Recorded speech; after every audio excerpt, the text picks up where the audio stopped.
नमस्कार, news one India में आप सभी का स्वागत। आपके साथ मैं अर्चना कौशल। 2 सीटों से 303 सीटों का सफर तय करने में बीजेपी को 39 साल लग गए। 2019 के लोकसभा चुनाव में बीजेपी ने अपना सबसे शानदार प्रदर्शन किया। देश भर में 303 लोकसभा की सीटों पर जीत हासिल की। बीजेपी का ग्राफ लोकसभा में कैसे बढ़ता चला गया। जिस राजनीतिक दल का कभी ये कहर उपहास उड़ाया जाता था कि आप तो केवल 2 सदस्यों वाली पार्टी हो, और उसी राजनीतिक दल ने भारत की राजनीति के इतिहास को पलट कर रख दिया। कभी 2 सांसदों वाली पार्टी पिछले 11 साल से केंद्र की सत्ता में बरकरार है और एक के बाद एक शानदार जीत हासिल कर अपनी जो लगातार ताकत है उसका लोहा मनवाया जा रहा है। और उसी के साथ आपको ये भी बताते चलें कि अपना 46वां स्थापना दिवस बीजेपी मना रही है और उसके लिए सबसे बड़ी राजनीतिक पार्टी बन चुकी बीजेपी कब और कैसे अस्तित्व में आई, पार्टी की संरचना कैसे हुई, इसी के जरिए आपको अपनी एक रिपोर्ट में दिखाते हैं ये पूरा सफर।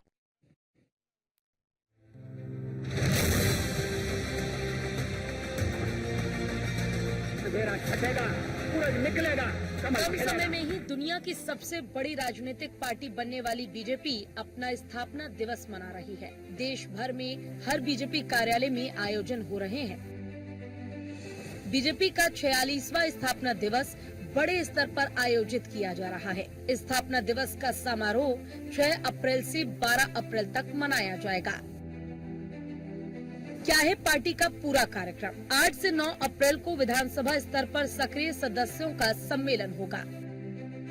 सम्मेलन में बीजेपी के चुनावी और संगठनात्मक विस्तार की चर्चा होगी। भारतीय राजनीति में बीजेपी की तरफ से किए गए परिवर्तन का जिक्र होगा।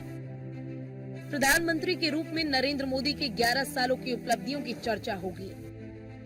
विकसित भारत की यात्रा विषय पर उद्बोधन होगा। साथ ही 7 से 12 अप्रैल 2025 को बूथ चलो अभियान शुरू होगा। अभियान के तहत सभी कार्यकर्ता गांव, शहर, वार्ड में प्रवास करेंगे। हम लोगों ने कहा कि हम ये अधिनायकवाद से बाहर निकलेंगे। अगर हम कहें तो आज राजपथ कर्तव्य पथ बन गया। सुभाष चंद्र बोस जी की मूर्ति वहां विराजमान हो गई। जॉर्ज का इंसिग्निया नेवी के उससे निकल गया और छत्रपति शिवाजी महाराज का सील वहां पर लग गई। हमारी कोशिश हुई कि जो भारतीय परंपरा, रीति, नीति, संस्कृति के साथ जुड़ा हुआ हमारा इतिहास है उसको हम आगे बढ़ाएं, और उसमें भी हमने आइडियोलॉजिकली कभी अपने आप को कॉम्प्रोमाइज नहीं किया। इसलिए we are ideological based party. We are mass based party also, ideological base with a mass following.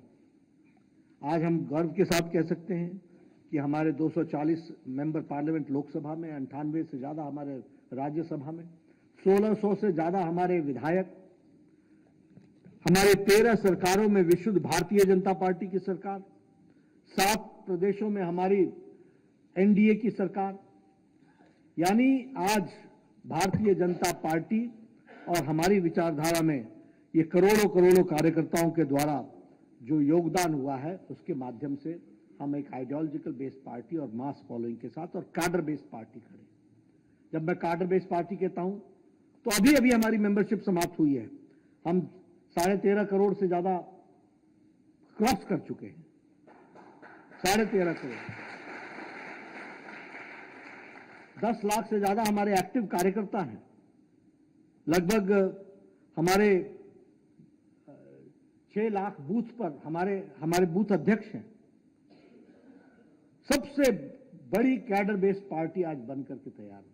अच्छा संयोग है कि आज ये दिन भारतीय जनता पार्टी का स्थापना दिवस भी है और साथ में रामनवमी का पर्व भी है। और ये रामनवमी का दूसरा पर्व दूसरी बार ऐसा आया है जब भगवान राम 500 वर्षों के बाद अपने महल में, अपने मंदिर में रामनवमी का पर्व मना रहे हैं। मैं सभी को बधाई देता हूं और ये दिन हमको लंबी प्रतीक्षा के बाद मिला है आदरणीय प्रधानमंत्री जी के नेतृत्व में। जो हमारी एक यात्रा थी और उसका संकल्प था कि अयोध्या में भगवान राम जहाँ पैदा हुए वहाँ मंदिर बनना चाहिए, वहाँ भव्य और दिव्य मंदिर बना। हमारे विचार का ये संकल्प था कि कश्मीर में धारा 370 समाप्त होनी चाहिए। कश्मीर में धारा 370 समाप्त हुई। 3 तलाक का कानून समाप्त होना चाहिए, समाप्त हुआ। नागरिक संशोधन कार्यक्रम देश के अंदर लागू हुआ। अभी अभी भारत के संसद में दोनों सदनों में ऐतिहासिक कार्य आदरणीय प्रधानमंत्री जी के नेतृत्व में किया। वक्फ बोर्ड का विधेयक भी भारत की संसद ने पास कर दिया। निश्चित रूप से ये ऐसे काम हैं, ऐतिहासिक निर्णय हैं, जिसको देश की आज़ादी के बाद देश की जनता को प्रतीक्षा थी और भारतीय जनता पार्टी के कालखंड में, एनडीए के कालखंड में, आदरणीय प्रधानमंत्री जी के कालखंड में ये सभी काम अनवरत रूप से आगे बढ़ रहे हैं। आज भारतीय जनता पार्टी करोड़ों करोड़ कार्यकर्ताओं के त्याग, परिश्रम और बलिदान के कारण आज पूरी दुनिया का सबसे बड़ा राजनीतिक दल बन गया है और भारत को आगे बढ़ाने में भी बड़ा योगदान आदरणीय प्रधानमंत्री जी के नेतृत्व में अनवरत रूप से चल रहा है। जो आगे चलना है 2047 में भारत को विकसित भारत का जो संकल्प है, उस संकल्प को पूरा करने में सभी भारतवासी माननीय प्रधानमंत्री जी के साथ कंधे से कंधा, कदम से कदम मिलाकर आगे बढ़ रहे हैं। मैं सभी कार्यकर्ताओं को भारतीय जनता पार्टी के स्थापना दिवस की और रामनवमी की शुभकामनाएं देता हूँ, बधाई देता हूँ। बीजेपी का इतिहास राजनीति में कई बड़े बदलावों का साक्षी रहा है। बीजेपी ने अपनी विचारधारा और नीतियों से भारतीय राजनीति को एक नई दिशा दी है। भारतीय जनता पार्टी का गठन 6 अप्रैल 1980 को नई दिल्ली के कोटला मैदान में आयोजित एक कार्यकर्ता अधिवेशन में हुआ। बीजेपी का गठन 6 अप्रैल 1980 में हुआ, लेकिन बीजेपी का इतिहास भारतीय जनसंघ से जुड़ा है, जिसकी नींव में जनसंघ के विचार और श्यामा प्रसाद मुखर्जी के सपने थे। बीजेपी का फलक आज बहुत बड़ा हो चुका है। वो जिस विजन की झंडा बरदार है, वो जनसंघ का विचार रहा है। तेवर नए हैं पर कलेवर वही है। नए नए साथी हैं पर विचारों का भगवा रंग वही है। 45 साल की इस यात्रा में बीजेपी ने मुखर्जी के उस सपने को भी पूरा किया है, जो कभी उसके नेता और कार्यकर्ता कहते रहे हैं कि जहां हुए बलिदान मुखर्जी, वो कश्मीर हमारा है। अनुच्छेद 370 हटाकर बीजेपी ने इसकी तस्दीक की है। पहले बात कर लेते हैं जनसंघ की। संघर्ष से सत्ता का शिखर। आजादी के बाद देश का सियासी चेहरा तेजी से बदला। बदलाव के गर्भ से राष्ट्रवादी राजनीतिक आंदोलन का उदय हुआ। महात्मा गांधी की हत्या के बाद राष्ट्रीय स्वयंसेवक संघ पर प्रतिबंध लगा। फिर सरदार पटेल के निधन के बाद कांग्रेस पर नेहरू का प्रभाव बढ़ा। जवाहरलाल नेहरू के प्रभाव के समय सबके बीच कश्मीर जैसे मुद्दे भी थे। नेहरू कैबिनेट में मंत्री डॉक्टर श्यामा प्रसाद मुखर्जी कुछ मुद्दों पर असहमत थे। कश्मीर, पाकिस्तान और बांग्लादेश में अल्पसंख्यकों पर अत्याचार से असहमत थे।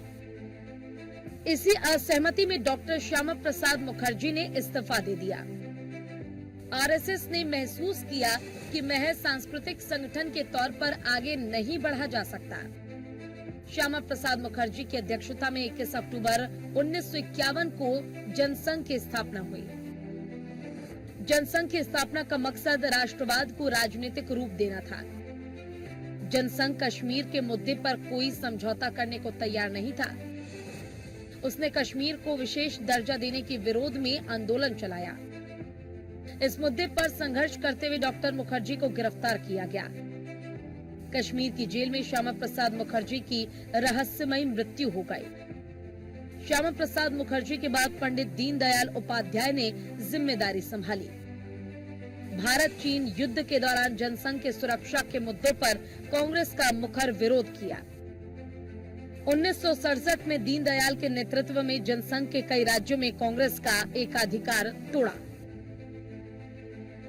70 का दशक भारत के लोकतंत्र के इतिहास में नया मोड़ लेकर आया। ये वो दौर था जब सत्ता के खिलाफ जन आवाजें बुलंद हो उठी। तत्कालीन प्रधानमंत्री इंदिरा गांधी ने 25 जून 1975 को संविधान की धारा 352 के तहत आपातकाल लागू कर दिया। सरकार ने आपातकाल लागू करते ही विपक्ष के सभी बड़े नेताओं को जेल में डाल दिया या नजरबंद कर दिया। राष्ट्रीय स्वयंसेवक संघ समेत कई संगठनों पर प्रतिबंध लगा दिया गया। जयप्रकाश नारायण के आह्वान पर सभी विपक्षी दलों ने मिलकर जनता पार्टी का गठन किया और एकजुट होकर चुनाव लड़ा। इसका नतीजा ये हुआ कि मार्च 1977 में हुए आम चुनावों में कांग्रेस को करारी शिकस्त मिली और जनता पार्टी भारी बहुमत से सत्ता में आ गई। 1 मई 1977 को भारतीय जनसंघ ने अपना अस्तित्व समाप्त कर जनता पार्टी में विलय कर लिया।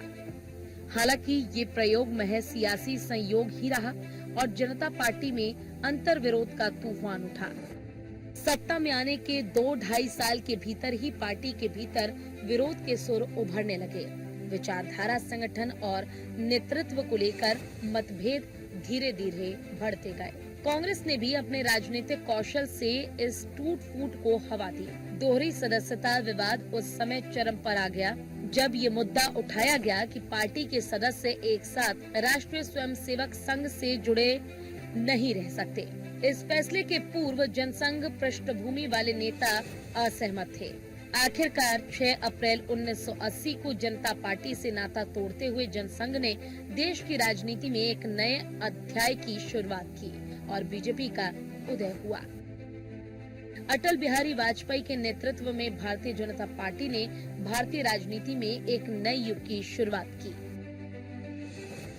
लोकसभा में बीजेपी का ग्राफ 1984 में 2 सीट, 1989 में 85 सीट, 1991 में 120 सीट, 1996 में 161 सीट, 1998 में 181 सीट, 1999 में 182 सीट, 2004 में 138 सीट, 2009 में 116 सीट, 2014 में 282 सीट, 2019 में 303 सीट, 2024 में 240 सीट। भारतीय जनता पार्टी की स्थापना दिवस पर सभी हमारे कार्यकर्ता साथी और देशवासियों को बहुत बहुत बधाई। आज प्रणाम डॉक्टर श्यामा प्रसाद मुखर्जी के चरणों में, पंडित दीनदयाल उपाध्याय के चरणों में, आज प्रणाम अटल जी और अडवाणी जी के चरणों में, कुशाभाऊ ठाकरे जी, राजमाता जी जैसे अनेकों महापुरुष जिन्होंने अपने संपूर्ण जीवन को न्योछावर करके भारतीय जनता पार्टी को वट वृक्ष बनाने की, विकास का वट वृक्ष बनाने की भूमिका रखी और उसको आगे बढ़ाया। और आज ये विशाल वट वृक्ष मोदी जी के नेतृत्व में एक वैभवशाली, गौरवशाली, संपन्न, समृद्ध और शक्तिशाली भारत का निर्माण कर रहा है।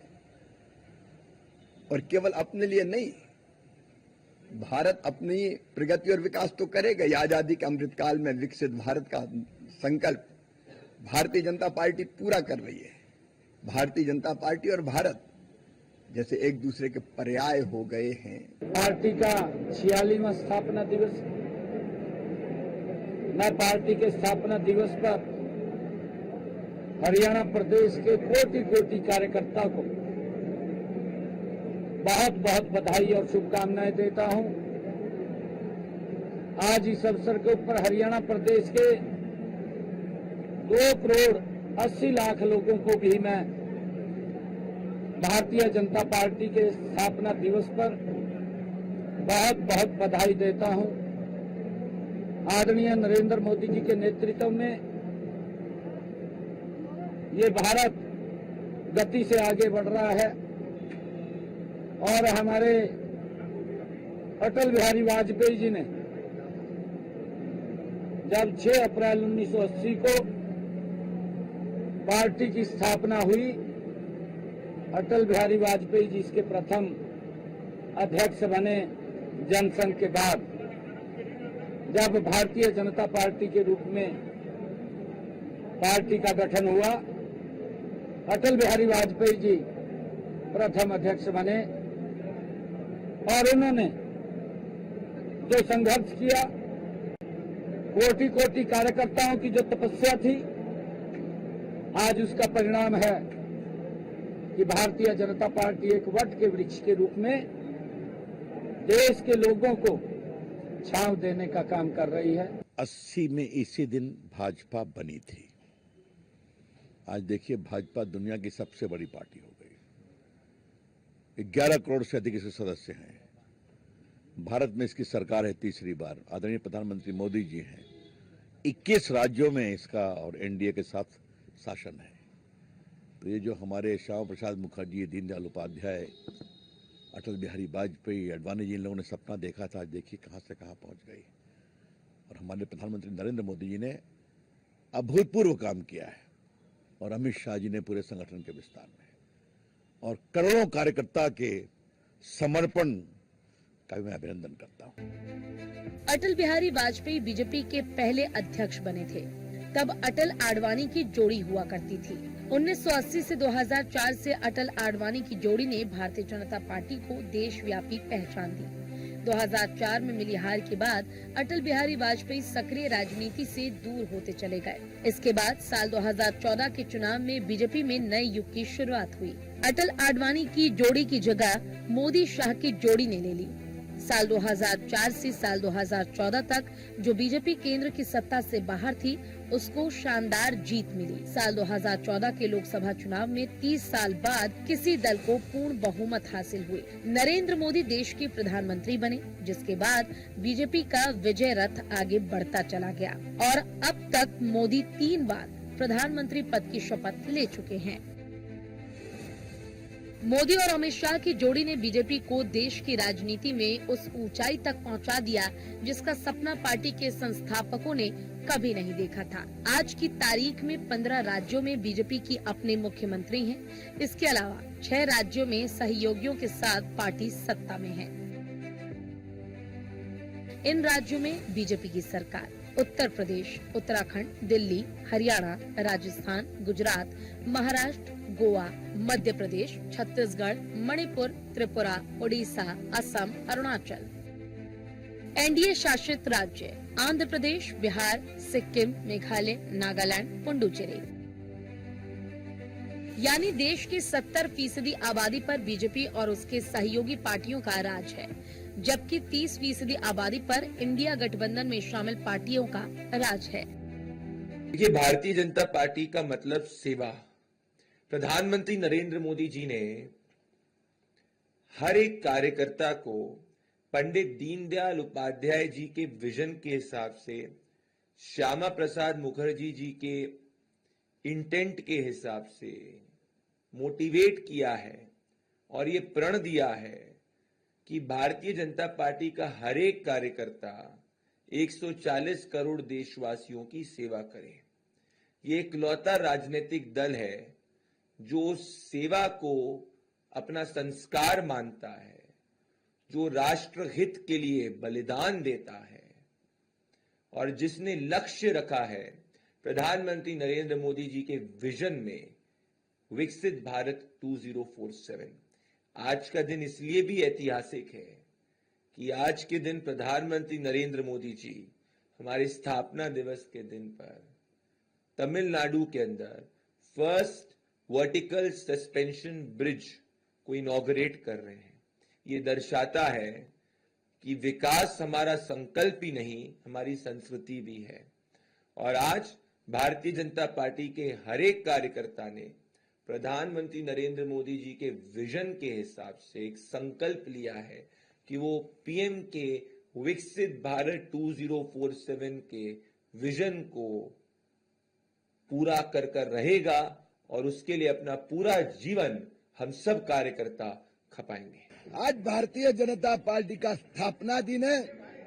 भारतीय जनता पार्टी का प्रत्येक हर एक कार्यकर्ता संकल्प कर रहा है कि हम भारत देश को आने वाले समय में जो घूसखोर बांग्लादेशी रोहिंग्या उनसे मुक्त करेंगे। वक्फ बोर्ड का कानून आ गया है। आज तक कांग्रेसी नेताओं ने, मुस्लिम समाज के नेताओं ने, भ्रष्ट नेताओं ने जो वक्त की समाज की जमीन जो खा गए हैं, एक एक जमीन इस प्रकार से ढूंढकर ये लेन जिहाद अब रोका जाएगा। आने वाले सप्ताह में वह भी कार्यवाही शुरू होगी। महाराष्ट्र में लगभग 2 लाख अपात्र घुसखोर बांग्लादेशी रोहिंग्या ने खोटे दस्तावेज देके जन्म प्रमाण पत्र प्राप्त किए। उसके विरुद्ध में 17 एफआईआर दाखिल हो चुकी है। कल जलगांव में भी ऐसे 43 लोगों को गिरफ्तार करने की कार्यवाही शुरू हो गई है। मैं स्वयं मंगलवार को इसके लिए जलगांव जाऊंगा। बीजेपी के गठन के बाद जब पार्टी ने पहला लोकसभा चुनाव लड़ा तो महज 2 सीटें ही मिली थी। इसके बाद राम मंदिर आंदोलन शुरू हुआ।